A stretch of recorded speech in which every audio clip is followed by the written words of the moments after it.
ভাঙর ও ক্যানিং যদি পাই, আমি একটা হসপিটাল জিতার পরে এখানে ঢুকতে পারছিল, ঘর ভাড়া জায়গা দিস তো সবকিছু দখল। আল্লাহর জাত পাকের কসম করে বলছি, তুমি শুধু রাজনীতি দেখছো, আমি তোমায় শিখিয়ে যাচ্ছি, শোনো। নবীর হাদিস এটা, জুলুমের বিরুদ্ধে, অন্যায়ের বিরুদ্ধে, সন্ত্রাসের বিরুদ্ধে, জালিমের বিরুদ্ধে লড়তে গিয়ে যারা মারা যাবে, যদি ঈমান থাকে তারা শহীদের মর্যাদা পাবে। জোরে বলুন সুবহানাল্লাহ। ইনশাআল্লাহ আমরা ঈমানদার, আমরা জুলুমের বিরুদ্ধে, অন্যায়ের বিরুদ্ধে, অত্যাচারের বিরুদ্ধে আমরা মরলে শহীদ, বাঁচলে গাজী। জোরে বলুন সুবহানাল্লাহ। আমাদের লস নেই রে ভাই, মরলে শহীদ, বাঁচলে গাজী। জোরে বলুন সুবহানাল্লাহ।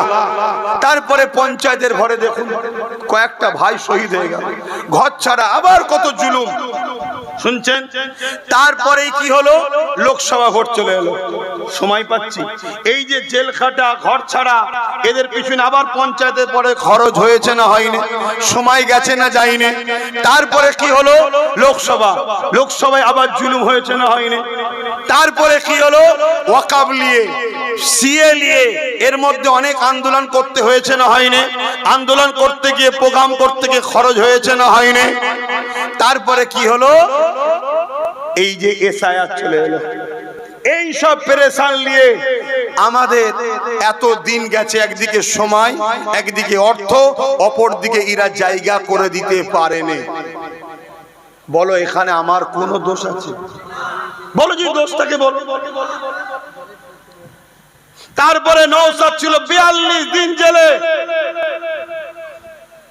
এই ইসলাম বিদ্বেষী, কোরআন বিদ্বেষী, এই ওয়াকফের দুশমন রাজ্য সরকার যে ছিল, আমার নির্দোষ ভাইটাকে, তার 20 জন সাথীকে 42 দিন জেল খাটিয়েছে।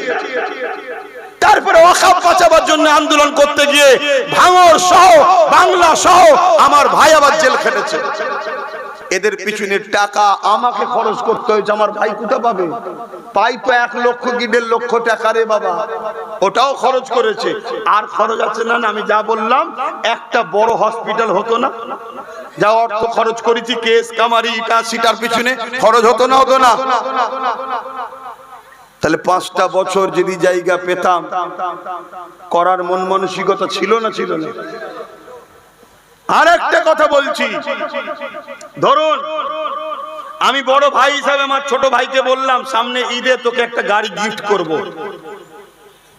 ও যে গাড়িটা চেপে বেড়ায়, স্করপিও যেটা ভেঙে দিয়েছে, ওটা আমি কিনে দিচ্ছি।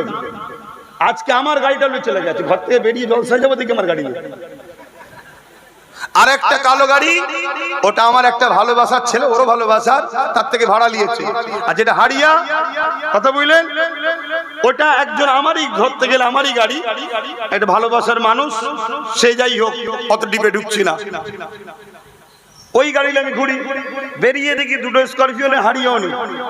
আর আমি জলসা যাবো গাড়ি করে, সামনে চলে গেছে। ছোট হলে যা হয়, ছোট হলে যা হয়। তো যাই হোক, লাস্টে আমি সেই ভাড়ার গাড়িতে আবার ঘুরছি। কথা বুঝে আসছে? তো যাই হোক, আমি যে কথা বলছি, আমি ধরুন ওকে বললাম, তোকে ঈদের সময় একটা গাড়ি আমি কিনে দেবো, আল্লাহ না করুক, বুঝাবার জন্য বলছি। হঠাৎ করে ও অসুস্থ হয়ে গেল, ওর পিছনে দেখা যাচ্ছে আমার 10-15 লক্ষ টাকা খরচ করতে হলো। এখন ঈদের সময় গাড়ি কিনতে পারলাম না। ও যদি বলে যে আপনি গাড়ি দেবেন বলেছিলেন, গাড়ি দিলেন না, আপনি মিথ্যুক, এটা কি আমার ভালো লাগবে? আজকে ভাঙড়বাসীকে জিজ্ঞেস করছি, আপনাদের অনেক ছেলে, ঘর বাড়ি, ইটা সিটা, যাই হোক, প্রোগ্রাম টোগ্রাম, এসআইআর দিয়ে জুলুম, ওয়াকফ আন্দোলন, যা কিছু খরচ করেছি না করিনি? তা আজকে খরচ হয়ে গেছে, ঈদের সময় কিনে দিতে পারিনি, এতে দুঃখ করা তো উচিত হবে না? আমি নিরুপায়, আমি ভাবতে পারিনি যে একটা মানুষের স্বাস্থ্য নিয়ে এরা এরকম নোংরা রাজনীতি করবে, যেটা আমরা পঞ্চায়েতে পঞ্চায়েতে দেখছি। কি কোনো পঞ্চায়েতে 2টো সদস্য জিতে আছে, ওই 2জনকে কোনো কাজ করতে দিচ্ছে না। কেন? কাজ করলেই তো পরের বারে সব কটা জিতে যাবে। আর কাজ করতে না পারলেই ভোটের সময় বলবে জিতিয়ে লাভ কি হলো, কাজ করতে পেরেছে? তাহলে এদের উদ্দেশ্য ছিল যে এত বছর হসপিটাল হয়নি কেন জিজ্ঞেস করবো না, চুপচাপ থাক, করতে দেবো না, ঠিক ভোটের সময় ওইটাকে ইস্যু করব, কেন নওশাদের তো অন্য কোনো ইস্যু নাই। দ্বিতীয় নম্বর কথা, আপনারা রাজনীতির সচেতন নয়, পীরের ভাই হিসাবে, পীরের আওলাদ হিসাবে বাপ ভাই মা বোনেদেরকে সচেতন করছি। একটা এমএলএ এর পাওয়ার কি? পুরো রাজ্য টিএমসির হাতে ছিল 15 বছর, এখানকার এমপি টিএমসির হাতে, অঞ্চলগুলো টিএমসির হাতে, তারপরও দুটো হসপিটাল ধ্বংসের দিকে, এগুলোকে নির্মাণ করা হয়নি কেন? এটাও প্রশ্ন চিহ্ন দরকার আছে না নাই? মেডিকেল কলেজ করে বলেছিল 2014, নতুন বিল্ডিং করে বলেছিল, কোনো কিছু কর্মকাণ্ড নেই, এটার প্রশ্ন করা দরকার আছে না নাই? হিমঘর করবে বলেছিল, সে গেল কোথায়? উপরন্তু গতকালকে সে কি বলে গেল? হ্যাঁ, কথাকে ফলো করেন, আব্বাস সিদ্দিকী ফলো করে। আমি যে বলেছিলাম এয়ারপোর্টের নামে তোমাদেরকে উচ্ছেদ করার প্ল্যান চলছে, নওশাদ ছিল বলে এমএলএ সই ছাড়া তো হবে না, তাই 5 বছর তোমাদেরকে উচ্ছেদ করতে পারেনি। গতকালকে কি বললো? আরো 2 লক্ষ চাকরি হবে, যেমন বানতলাতে না কি তলায়, ওই যে ফ্যাক্টরিটা রয়েছে লেদার কমপ্লেক্স, আমি যতটুকু জানি লেদার কমপ্লেক্স বাম আমলের জিনিস, ঠিক বলছি তো নাকি? কারণ আমি রাজনীতি থেকে অনেক দূরে ছিলাম ভাই। কবে থেকে মাথা দিয়েছি জানেন? যেদিন চুচুড়ার মাদ্রাসায় মমতা ব্যানার্জি তালা মেরে দিয়েছিল, মসজিদ মাদ্রাসায়, ওই খুলতে গিয়ে দেখি পুরো পুলিশ ভর্তি, ঘিরে ফেলেছে, মারবে বলছে। উরি সর্বনাশ, মারবে কি কথা রে? আমার মসজিদ, আমার মাদ্রাসা তালা খুলবো, মারবে মানে? এ বাবা খালি জমিদারি নাকি? মারবি মানে? আমি ওখানে বলেছিলাম আজ মারবি, কালকে যেখানে বাবা 70 তুলে নেবো, আজকে আমার লোক কম। আরে সোজাসুজি কথা রে বাবা, আমি কারো দয়ায় এ দেশে বেঁচে নাই, আমি বেঁচে আছি, আমার ভারত আমাকে জায়গা দিয়েছে, কারো দয়াতে আমি নেই। আমার দেশ আমার সাথে, আমার সংবিধান আমার সাথে, আর কারো দিকে তাকাবার আমার প্রয়োজন নেই।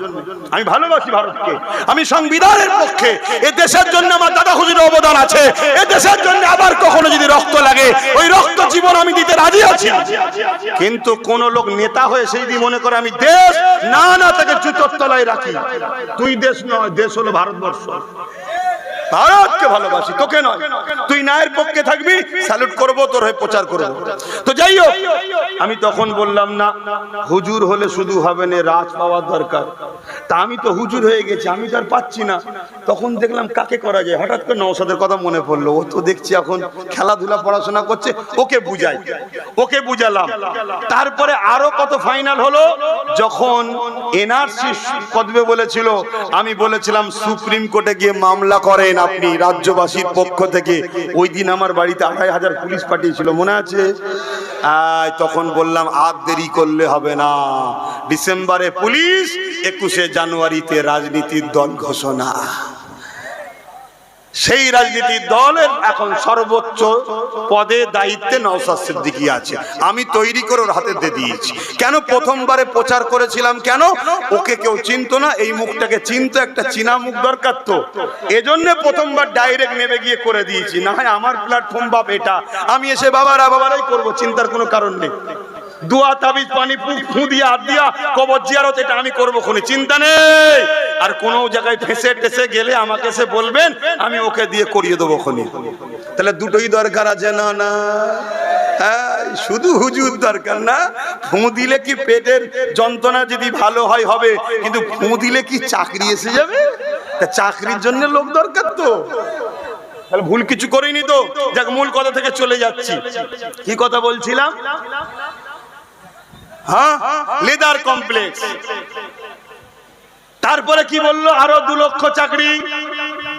কি বললো? আরো অনেক কোম্পানি আসবে। আমি বলেছিলাম না, এয়ারপোর্টের নামে জমি নেবে, কোম্পানিকে তুলে দেবে। অলরেডি জমি বিক্রি করা, জোরে বলুন, কথা মাথায় ঢুকছে? তাহলে চলো, তোমরা কি তোমাদের দাদর কবর বিক্রি করবে? তোমাদের মসজিদ, মাদ্রাসা, সুলতান আজগর আলী সাহেবের কবরটা বিক্রি করবে? 10,000 কোটি দেবো, দেবে না? এত বড় বুকা ভাঙার লোক। কেন 10,000 কোটি আজ লোবো, কালকে এক মুহূর্তে এমন এমন মামলায় জড়াবে, সব কেড়েও নেবে। কথা বুঝছেন? আমাকে ফোন করে বলছে, ভাই আমি যেটা আগে বলছিলাম 1 কোটি পর্যন্ত, আমি ছিলে বলছে না ভাই, আমি লে না নিয়ে যদি কালকে হার্ট অ্যাটাক করে মরে যাস তখন বুঝবি খুবই। আমার কথা ভাবে একটু কড়া কড়া, খারাপ লাগে নাকি? অনেকে বলে আমাকে নাকি ছোটবেলায় মা মধু খাওয়াই না, ওই জন্য আমার মুখে মিষ্টি নেই। তো যা বলে বলুক গে যাক, আমি কিছু ভুল বলছি? আমি ন্যায়ের পক্ষে না অন্যায়ের পক্ষে? ন্যায়ের পক্ষে যখন বলছি, বাপ জুলুমের কাছে তো খারাপ লাগবে, তো আমি কথা বাদ দিচ্ছি।